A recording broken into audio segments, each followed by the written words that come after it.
خلينا نروح دلوقتي لحديث الساعة. يوم 9 أكتوبر هتبتدي المدارس تفتح أبوابها علشان تستقبل ولادنا وبناتنا في العام الدراسي اللي فيه إلزام بالحضور.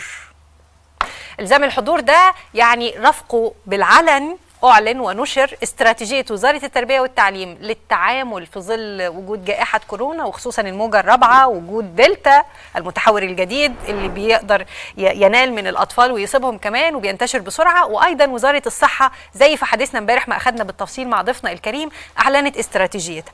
عندنا عدد من الأسئلة بنوصلها على لسانكم انتوا كمان هنا لضيفنا العزيز اللي معانا على التليفون الدكتور طارق شوقي وزير التربية والتعليم. واهلا بحضرتك معانا يا سيادة الوزير، منورنا في حديث القاهرة. اهلا وسهلا يا فندم. اهلا وسهلا. اهلا يا معالي الوزير، ازي حضرتك؟ اهلا بيك فندم. اهلا وسهلا معالي الوزير. مع الاستراتيجية التي طرحت من وزارة الصحة ووزارة التعليم تمت الإجابة على أسئلة متى تغلق المدارس، يعني إذا في فصل أصيب، إذا فصلين وخلافه، ووزارة التربية والتعليم ملتزمة بقرارات اللجنة العليا وبما يوضع. بيبقى السؤال، هل الوزارة والمدارس الحكومية تحديدا جاهزة لمثل هذا الطارئ؟ بمعنى فكرة ان طالب واحد في الديسك، عدد الطلاب في الفصل ما يزيدوش، توفير امكانيات نظافة وخلافه، هل هذا متاح في مدارس الحكومة؟ والله حضرتك عارف دي ثالث سنة لينا الحقيقة، ثالث سنة دراسية في وجود نعم. كورونا، فاحنا كان في خبرات كتير قوي الحقيقة تكونت السنتين اللي فاتوا. حضرتك عارف احنا يعني عالجنا السنتين دول قدر الامكان، وحاولنا جاهدين نقلل ما يسمى الفجوة التعليمية عند ولادنا، وعدينا بيهم باب الامان وعملنا الامتحانات العامة كلها السنتين. صحيح. ففي خبرة فعلا على مستوى المديريات والإدارات التعليمية، يعني عملنا ملايين الامتحانات. في خبرة لازم نثق فيها طبعا، وفي كل معدات الإجراءات الاحترازية موجودة، والتعليمات موجودة، والتدريب موجود. وعندنا اجتماع مع مدير المديريات يوم الثلاثاء الصبح إن شاء الله لآخر مجموعة من التعليمات. موضوع التعامل مع الكثافة بيختلف من مدرسة لمدرسة، وبالتالي احنا بنوجه داخليا، بنشرح لمدير الادارات ومدير المدارس كيفيه التعامل مع الكثافات، بنديهم مساحه يعملوا الجدول الدراسي بشكل يتناسب مع التعليمات بتاعت وزاره الصحه في الاخر يعني. نعم. فعاوز الناس تطمئن تماما ان وزاره الصحه والتربيه والتعليم وكل المؤسسات دي حريصه جدا على تنفيذ الكلام ده، ونساعد بعض. يعني احنا من ناحيه، وطبعا الولاد واولياء الامور من ناحيه، نسمع يعني التعليمات سواء استخدام الكمامه او استخدام المطهرات. احنا هنعمل الجزء بتاعنا، والناحيه الثانيه برضو طيب. الناس تتعاون وهيمشي كويس باذن الله. هايل. سيادة الوزير، حضرتك قلت احنا ادينا الحرية لكل مدرسة انها تتعامل وتنفذ هذه التعليمات بناء على ظروفها الداخلية، وانها ترتب جدولها. تقصد حضرتك الفترات الدراسية يبقى عندها فترة واحدة ولا 2 ولا 3 بناء على الكثافة اللي موجودة في الفصول، ولا اشياء اخرى كمان؟ يعني كل مدرسة فيها عدد مختلف من الفصول وعدد مختلف من الطلاب، فطبعا ما نقدرش نعمل قاعدة واحدة نطبقها عليهم كلهم. فعشان كده بندي مساحة وبعض البدائل لمدير المدرسة ياخد فيها قرار. ممكن زي ما حضرتك قلتي يستخدم فكرة الفترات، ممكن يعني يوزع الأولاد على الفصول بشكل يتناسب مع الاشتراطات الجديدة، ما يبقاش في فصل ثابت لسنة دراسية يحركهم. وده عملناه السنه اللي فاتت، عشان كده قلت لحضرتك في خبره كبيره. احنا عملنا ايام بالتبادل وكده. السنه دي احنا درسنا معاهم كلهم، كل واحد عمل حل الحقيقه يحقق بيه ده بشكل كبير جدا. عشان كده بقول الساده اولياء الامور يطمئنوا يعني الى ان احنا مراقبين الموضوع ده تماما. مراقبينه بلجان يا فندم؟ يعني في لجان هتمر على المدارس علشان تتاكد من تنفيذ يعني التعليمات اللي تم وصولها ليهم؟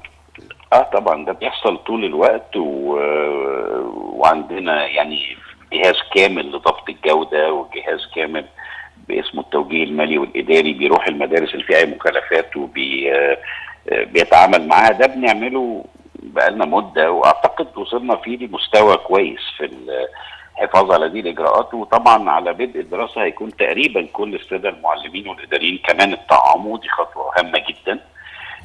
وبعد كده في حديث مع معالي وزير الصحه ان احنا نبدا في تطعيم الطلاب في المرحله الثانويه، بس ده هنعلن عنه في وقته، يعني لما تتوفر بس الجرعات الكامله لهذا العدد.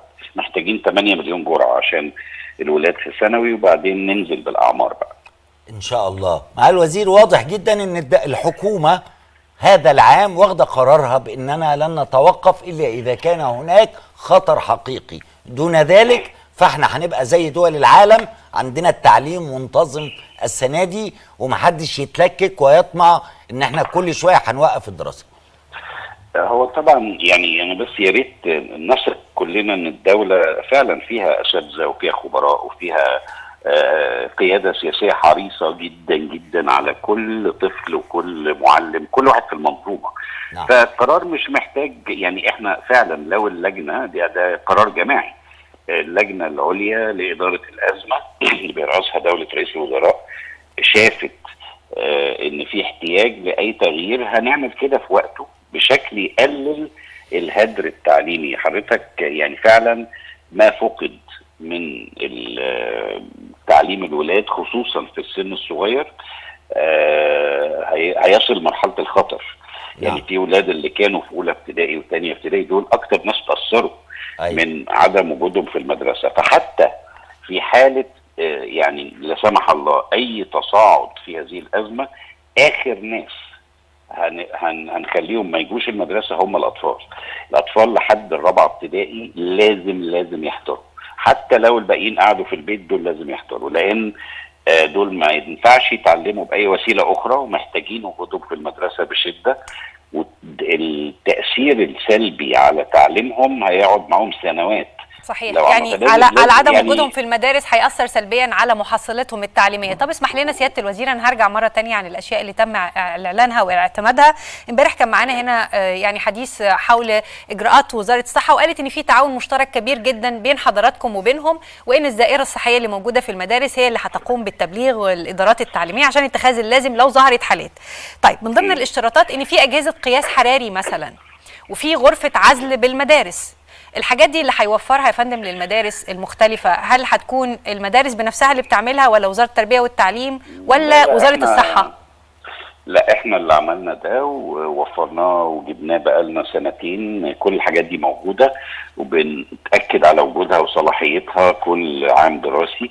فده موجود، وزارة التربية والتعليم موفراه بناء على توصيات وزارة الصحة. نعم. طيب. وعلى فكرة المدة اللي مكتوبة في الخطة بتاعت وزارة الصحة بتتراجع دلوقتي، واللي هي 28 يوم. فكرة 28 يوم دي غالبا هتخفض ل 10 أيام مش 28 يوم، بناء على أحدث الأبحاث في هذا المجال.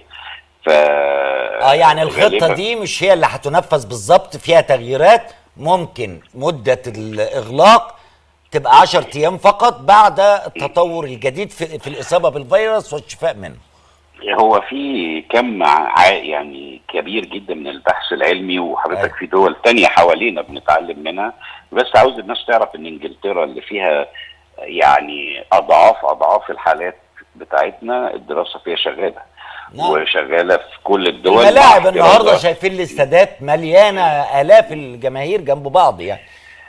وبس بفكر الناس ان يا جماعة المسألة مش زي ما حضرتك قلت الناس تبقى عاوزة تقفل وبتاع. لا، الخطر على الولاد كبير جدا جدا جدا. الولاد اللي تعرضت للسنتين بتوع كورونا ما بيعرفوش يقروا ويكتبوا.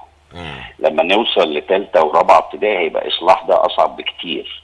واللي فقدوه في اللغات وفقدوه في البنيه الاساسيه التعليميه صعب اصلاحه بعد كده. فيعني ده يكون اخر حل لازم نتعاون كلنا علشانهم. بس عاوز اكرر يا استاذ خيري، موضوع الدروس طبعا موجود بقاله عشرات السنين طبعا، واحنا بنحاول يعني كدوله نوفر كل مصادر التعلم، وبنحاول نرجع فكره ان احنا مش بنذاكر يا جماعه عشان الامتحان، احنا بنذاكر عشان نتعلم. لازم نذاكر عشان نتعلم مش عشان نمتحن. دي نقطة جوهرية في تقدم الأمم. طول ما احنا بنتكلم عن الامتحان والدرجات احنا لسه ما حققناش الغرض. بنعمل كتب جديدة ومواد جديدة، بس لازم الطرف المستقبل يبقى مقدر ان الهدف هو المهاره والتعلم، وده اللي بنحاول نعمله. الدروس الخصوصيه لا تؤدي الى هذه النتيجه، واحنا حذرنا منها كتير كتير جدا.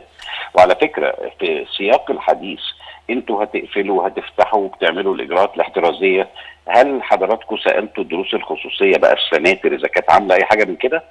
نفس الاهالي اللي خايفين من المدرسه بيودوا ولادهم بمنتهى الاريحيه الدروس الخصوصيه اللي ما فيهاش اي اجراءات احترازيه، فيها كثافه عاليه جدا وما فيش فيها اي ضمانه. فبالتالي في تناقض فيما نفعل وفيما نسال. يعني بصراحه فيا جماعه يعني خلونا موضوعيين. ما انا ما اقدرش ما اخافش من المول وما اخافش من الكافيه وما اخافش من الشارع وما اخافش من التوك توك وما اخافش من القطر وما اخافش من اي حاجه الا المدرسه. والدرس الخصوصي اللي حذرنا منه بروحه وما بسالوش ولا سؤال من اللي بيتسال لنا. فاحنا صحيا وتعليميا مصلحه الطفل انه يجي المدرسه ويستخدم المصادر اللي الوزاره بتقول له دي اللي هنسالك فيها ودي اللي هتقيم على اساسها. ما يحدث طب يعني اذا كان المدرس قال لحضرتك انه ما خدش تاهيل كافي، هل مدرس السنتر خد تاهيل على الاطلاق؟ في ناس في السناتر مش معلمين كده وقالوا لا بتوع السناتر احسن واحنا ما بنروحش المدرسه. طب ليه ما بتروحوش المدرسه وانتوا في ثانويه؟ قال لك ما فيش غياب وفي مدرسين ما بيجوش اصلا فبنضيع وقت. لا السنه دي هيبقى في غياب. أيوة. وغياب بيطبق بوضوح، وممكن يعني بس عشان الناس تبقى عارفه اللي هيغيب اكتر من نسبه معينه هنحوله الى نظام المنازل.